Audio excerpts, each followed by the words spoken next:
नमस्कार मित्रों, मैं आचार्य प्रमोद उपाध्याय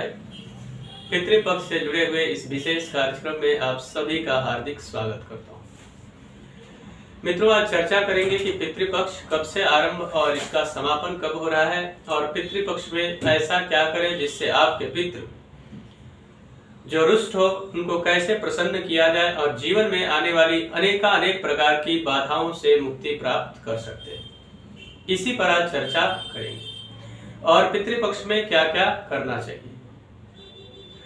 और पितरों को तर्पण कैसे देना चाहिए इस पर चर्चा करेंगे, या फिर किसको किसको तर्पण दिया जा सकता है या किसके किसके नाम से तर्पण करना चाहिए, इस पर विशेष चर्चा करेंगे। सर्वप्रथम आप सभी को बता दूं कि प्रतिवर्ष प्रतिवर्ष भाद्रपद मास के शुक्ल पक्ष के पूर्णिमा तिथि से ही महालयारंभ हो जाता है, यानी कि श्राद्ध पक्ष जो पितृपक्ष है वह प्रारंभ हो जाता है। इस वर्ष जो पितृपक्ष है वह आरंभ हो रहा है 20 सितंबर 2021 यानी कि सोमवार के दिन पूर्णिमा तिथि से आरंभ होकर और अमावस्या तक चलने वाले इस श्राद्ध पक्ष यानी कि 16 दिवसीय 16 दिन का यह श्राद्ध पक्ष होता है, जिसमें तमाम सारे लोग अपने पितरों को प्रसन्न करने के लिए तर्पण इत्यादि करते हैं और भोजन इत्यादि करवाते हैं ब्राह्मणों को और उसके साथ साथ में भिखारियों को भी देते हैं। आइए आरंभ करते हैं कि यह जो पितृपक्ष होगा इसमें जिनको तिथि के बारे में पता ना हो कि उनके जो पूर्वज हैं उनकी मृत्यु कब हुई है उसके बारे में यदि आपके पास जानकारी नहीं है तो क्या करना चाहिए। तो या तो प्रारंभ दिन यानी कि पूर्णिमा का श्राद्ध जो है वह पूर्णिमा के दिन ही हो जाएगा, यानी कि 20 सितंबर को भी कर सकते हैं, या फिर अंतिम दिन यानी कि अंतिम जो दिन होगा वह 6 अक्टूबर 2021 बुधवार के दिन अमावस्या तिथि होगी, उस दिन भी किया जा सकता है जिनको उसकी जानकारी ना हो। अब इस पितृपक्ष में तर्पण का महत्व क्या है। पितृपक्ष में बहुत सारे लोग हैं जिनके पितृ किसी दुर्घटना में उनकी मृत्यु हो गई अकस्मात, और बहुत सारे लोगों क्या ऐसा भी हो जाता है कि प्रॉपर तरीके से यानी ठीक ढंग से उनके जो श्राद्ध की विधि होती है वह नहीं हो पाती है, जिसके कारण उनकी जो आत्मा है वो अलग अलग तरीके से विचरण करता है, आत्मा भटकती है। पितृपक्ष में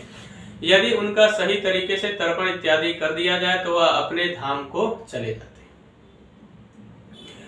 या जो पितृपक्ष में हम तर्पण करते हैं यानी कि जो श्राद्ध किया जाता है पितरों का, उसके अंदर किन किन सामग्रियों का उपयोग करना चाहिए ये मैं बता देता हूं आपको। यह जानना अत्यंत आवश्यक है। बहुत सारे लोगों की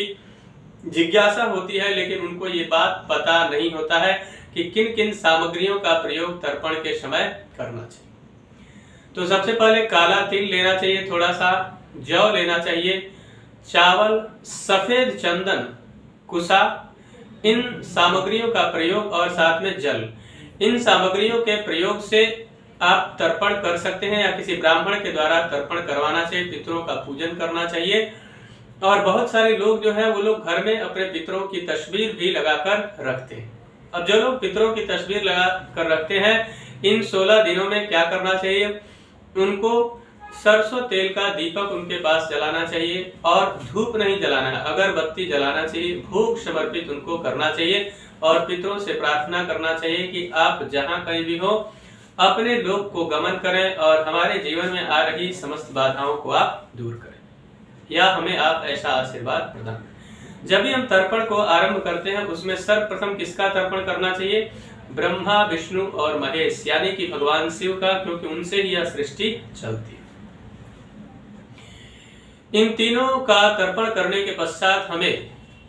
जो 7 लोग जीवित हैं इस ब्रह्मांड में, अश्वत्थामा, बलिर्व्यासो, हनुमानस्य विभीषणः, कृपा परशुरामस्य, सप्तेता चिरंजीविनः, इनका बारी बारी से सबका तर्पण करना चाहिए। इनका तर्पण करने के पश्चात सप्त ऋषियों का तर्पण करना चाहिए और सप्त ऋषियों के तर्पण के पश्चात जिनके जिनके नाम से आप तर्पण करना चाहते हैं या जिनका नाम नहीं भी पता है आप अपने पितरों को याद करें, उनसे प्रार्थना करें। पितृभ्यो नमः छोटा सा मंत्र, बहुत बड़ा मंत्र अगर आप नहीं बोल सकते हैं तो पितृभ्यो नमः तृप्यंताम, जब भी आप तर्पण करते हैं इसको जरूर बोलना है कि पितृभ्यो नमः तृप्यंताम, यानी कि यह आपको जो मैं अर्पण कर रहा हूं या जो तर्पण कर रहा हूं इसको आप स्वीकार करके तृप्त हो। जब तृप्त होते हैं तो फिर अनेक प्रकार के आशीर्वाद प्रदान करते हैं। उसके अलावा यह जो पितृदोष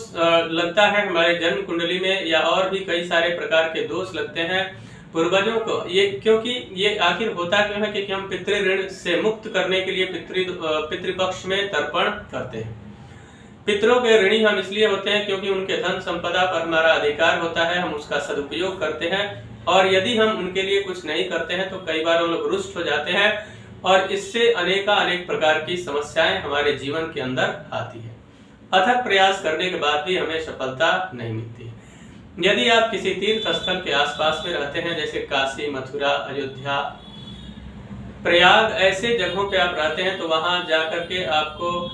उसके तट पर या फिर वहां जो भी नदी हो, पवित्र तीर्थ स्थल हो, वहां जाकर वहां किसी ब्राह्मण के द्वारा यदि आप तर्पण करवाते हैं और तर्पण के पश्चात ब्राह्मण भोजन करवाते हैं, भिखारियों को भिक्षा स्वरूप आप वस्त्र या फिर अन्न का दान करें, यह अत्यंत शुभ फल प्रदान करने वाला होता है। उसके अलावा जो लोग पितृपक्ष में जो लोग काल सर्प दोष या फिर ग्रहण दोष, पितृदोष, ऐसे चीजों से ग्रसित हैं जिसके द्वारा जीवन में अथक प्रयास करने के बाद भी सफलता दूर दूर तक नहीं मिलती है, इससे सुनहरा मौका आपको पूरे वर्ष में कभी नहीं मिलेगा। इसलिए इस 16 दिनों के अंदर कभी भी आप पितृदोष शांति करवा सकते हैं, काल सर्प दोष शांति, ग्रहण दोष शांति, विधिवत किसी विद्वान ब्राह्मण के द्वारा यदि आप इन दोषों का निवारण करवाते हैं तो निश्चित मान लीजिए कि आपके जीवन में आ रही समस्त बाधाओं से आपको मुक्ति मिलेगी और धन धान्य से आप समृद्ध रहेंगे। मित्रों, मुझे आशा है कि मेरा यह कार्यक्रम आप सभी को पसंद आया होगा। मेरा एक निवेदन है कि अभी तक अगर हमारे चैनल को आपने सब्सक्राइब नहीं किया तो कृपया चैनल को सब्सक्राइब करें, वीडियो को अधिक से अधिक लाइक और शेयर करें, बेल आइकन को दबाएं जिससे नई नई जानकारी आप तक पहुंचती रहे। मित्रों, यदि पर्सनल लाइफ या प्रोफेशनल लाइफ में किसी समस्या को लेकर बहुत ज्यादा आप परेशान हैं और उस समस्या से आपको छुटकारा नहीं मिल पा रहा है,